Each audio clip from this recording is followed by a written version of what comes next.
ሰላም ጤና ይስጥልኝ ውድ የውበት ከቤቱ ቤተሰቦቼ እንዴት ናችሁልኝ? ዛሬም እንግዲህ ለየት ያለ ቪዲዮ ይዤላችሁ መጥቻለሁ። ሁላችሁም በየቤታችሁ በቀላሉ ልታደርጉት የምትችሉትን የፊት እንክብካቤ ሚስጥር ይዤላችሁ ቀርቤያለሁ።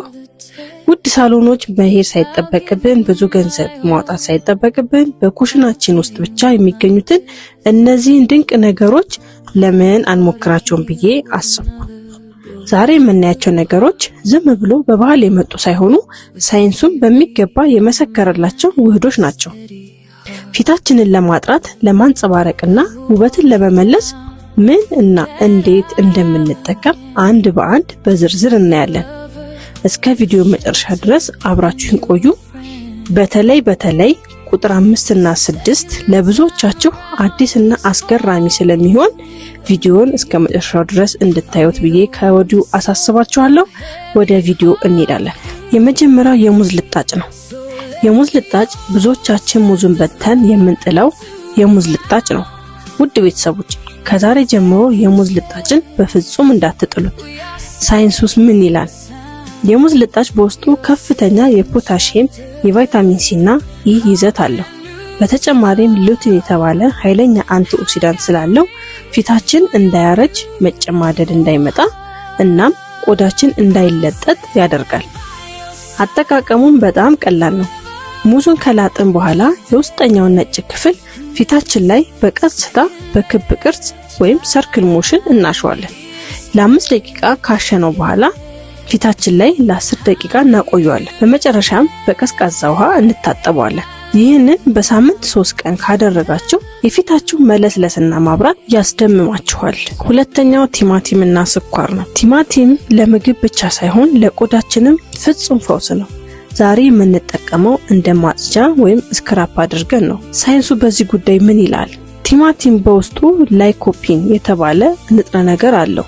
ይህ ንጥረ ነገር ቆዳን ከፀሐይ መቃጠል ይከላከላል፣ የቆዳ ቀዳዳዎችን ወይም ፖርን ያጠባል፣ እናም የፊት ቅባትን ያመጣጥንላል። ስኳሩ ደግሞ የሞቱ የቆዳ ሴሎችን ወይም ዴድ ስኪን ሴል በቀላሉ ለማስወገድ ይረዳል። አጠቃቀማችን አንድ ቲማቲም ለ2 ከቆረጥን በኋላ ከዚህ የተቆረጠው ቲማቲም ላይ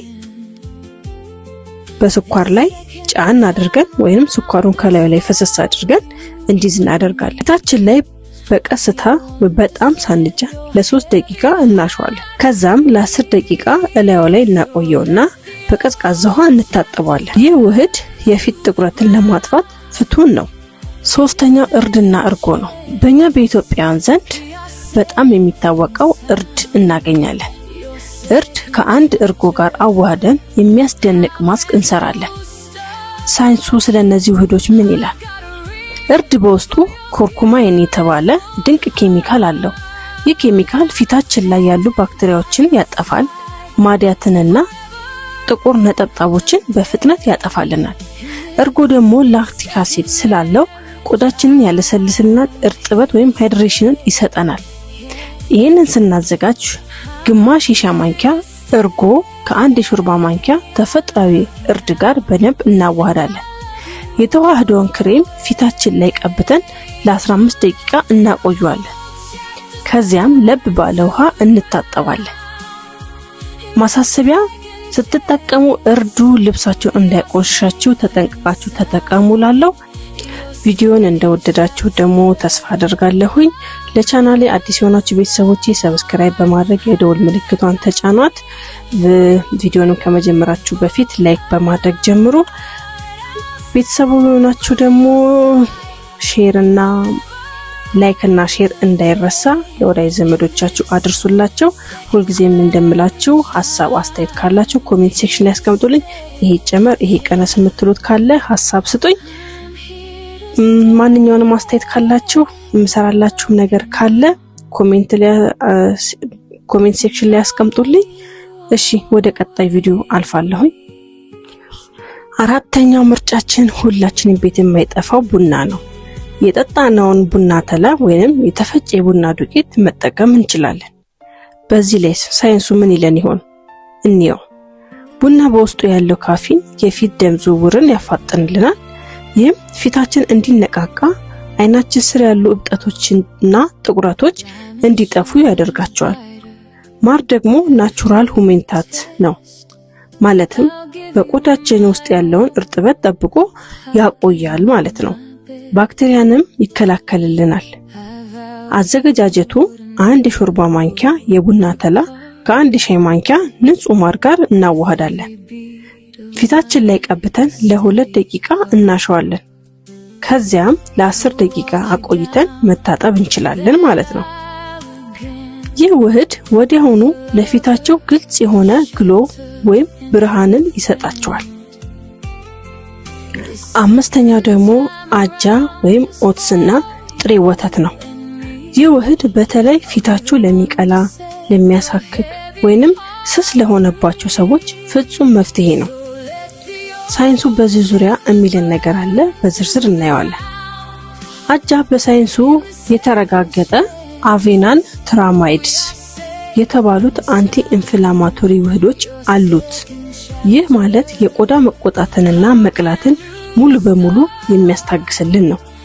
ወተት ደግሞ የቆዳ ቀለምን የማስተካከል ብራይትኒንግ እና የማለስለስ ከፍተኛ አቅም አለው። ይህን ውህድ ስናዘጋጅ አጃውን እንፈጫለን። ፈጭተን ዱቄቱን እቃ ላይ ካደረግነው በኋላ ከጥሬ ወተት ጋር አዋህደን እንደ ፓስታ ወይም ክላምፒ ፓስታ እናደርገዋለን። ፊታችን ላይ ቀብተን ለ15 ደቂቃ እንተዋለን። ከዚያ በቀስታ እያጠብን እናስለቅቀዋለን። ልክ እንደዛ ስንታጠብ ቆዳችን ልክ እንደ ሕፃን ቆዳ ሲለሰልስ ይሰማችኋል። ስለዚህ ይሄንን ውህድ ሞክራችሁት ያላችሁን ለውጥ በኮሜንት ሴክሽን ላይ እንደምታሳውቁኝ ተስፋ አደርጋለሁ። እሺ አሁን የመጨረሻው ላይ ደርሰናል።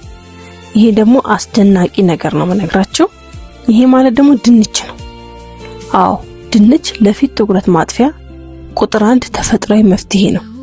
ሳይንሱ በዚህ ዙሪያ ምን እንደሚል ደግሞ አንድ ባንድ ነው። ድንች በውስጡ ካታኮሊጅ የተባለ ኤንዛይምን ይዟል። ይህ ኤንዛይም በቆዳችን ላይ ያሉ ጥቁር ነጠብጣቦችን፣ የአይን ስር ጥቁረትንና በፀሐይ የመደብዘዝ ምልክቶችን የማጥፋት የተፈጥሮ ብሊቺንግ ባህሪ አለው። አጠቃቀሙ ድንቹን በደንብ አጥበን መፈቅፈቅ፣ የተፈቀፈቀውን ድንች በመጭመቅ ጭማቂውን ማውጣት ይኖርብናል። ከዚያም በጥጥ በመጠቀም ጭማቂውን ፊታችን ላይና ጥቁረት ባላቸው ቦታዎች ላይ መቀባት ያስፈልጋል። ይህንን ውህድ ለ15 ደቂቃ ቆይቶ በቀዝቃዛ ውሃ መታጠብ። በሳምንት ውስጥ የሚመጣውን ለውጥ ስታዩ በጣም ነው የምትገረሙት። እሺ ቤተሰቦቼ ዛሬ ያየናቸውን 6 ነገሮች በቤታችን በቀላሉ የምናገኛቸው ግን ደግሞ እጅግ በጣም ጠቃሚ የሆኑ ናቸው። ዋናው ነገር ውጤቱን ለማግኘት በውህዶቹ አዘውትረን መጠቀም ይኖርብናል። እሺ ቤተሰቦቼ ለዛሬ ይዤላችሁ የመጣሁት ቪዲዮ ይሄንን ይመስል ነበረ። ቪዲዮ ከተመቻችሁ ላይክ ማድረጉን እንዳትረሱት፣ ለሌሎች እንዲጠቅም ሼር አድርጉት። ለቻናሌ አዲስ የሆናችሁ ቤተሰቦቼ ደግሞ ሰብስክራይብ በማድረግ የደወል ምልክቷን ተጫናቱና አባል ሁኑ። በሚቀጥለው በሌላ ድንቅ ቪዲዮ እስከምንገናኝ ውብና ጤናማ ሁኑልኝ። አመሰግናለሁ። ቻው ቻው።